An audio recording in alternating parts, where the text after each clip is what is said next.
माननीय प्रधानमंत्री नरेंद्र मोदी जी के नेतृत्व में कई ऐतिहासिक फैसले हुए, जिसकी वजह से आज किसानों के चेहरों पर खुशियाँ हैं। एक देश एक बाजार जैसा फैसला और किसानों के चेहरों पर खुशियाँ देने वाला है। आपने देखा होगा, इस एक देश और एक बाजार के अंदर किसान अपने जो उत्पादन है उसको मंडी के बाहर भी बेच सकता है और राज्य के बाहर भी बेच सकेगा।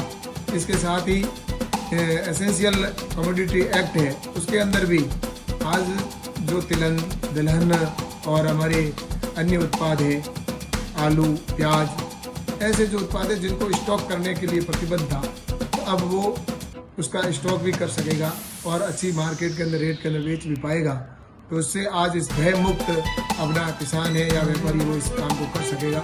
इसके साथ ही कॉन्ट्रैक्ट फार्मिंग का जो फैसला हुआ है, किसानों के लिए अपने खेत के उत्पादन को वो पहले ही कॉन्ट्रैक्ट कर देगा कि वो अपने उत्पादन को किस रेट के अंदर बेचना चाहता है, तो पहले कॉन्ट्रैक्ट हो जाएगा। व्यापारी भी उसको या जो उससे कॉन्ट्रैक्ट करने वाला है वो भी अपनी रेट तय कर पाएगा।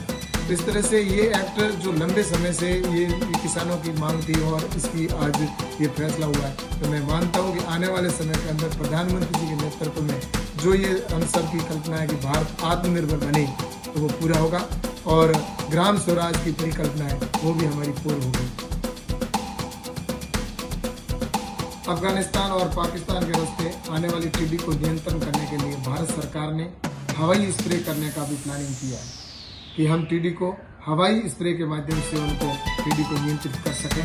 तो इसके लिए हमने हेलीकॉप्टर से छिड़काव हो, ड्रोन से छिड़काव हो और प्लेन से भी छिड़काव करने की प्लानिंग की।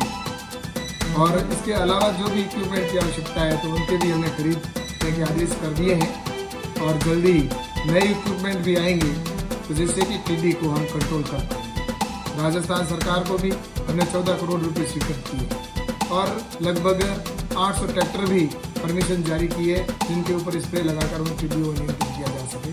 तो इसकी भी हमने प्लानिंग की है।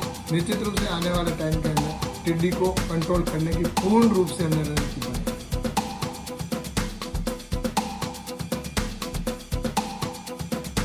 राजस्थान के अब तक के सर्वाधिक असफल चिकित्सा मंत्री ने भारतीय जनता पार्टी के प्रदेश अध्यक्ष पर बयान दिया है और उनके बारे में जो अंडागिरी टिप्पणी की है उसके बारे में तो कुछ कहने की जरूरत नहीं है, क्योंकि पूरे प्रदेश की जनता ये जानती है कि राजस्थान के इतिहास के सबसे कमजोर, राजस्थान के इतिहास के सबसे निकृष्ट चिकित्सा मंत्री राजस्थान में आज काम कर रहे हैं। जब से वो चिकित्सा मंत्री बने तब से राजस्थान पहले स्वाइन फ्लू से जूझा, उसके बाद बच्चों की मौत हॉस्पिटल्स में हुई, उसके बाद कोविड-19 के दौरान पूरे राजस्थान में अस्पतालों में जो अव्यवस्था हुई वो चिकित्सा मंत्री की जिम्मेदारी बनती थी। उसके बारे में उनकी कोई रुचि नहीं है।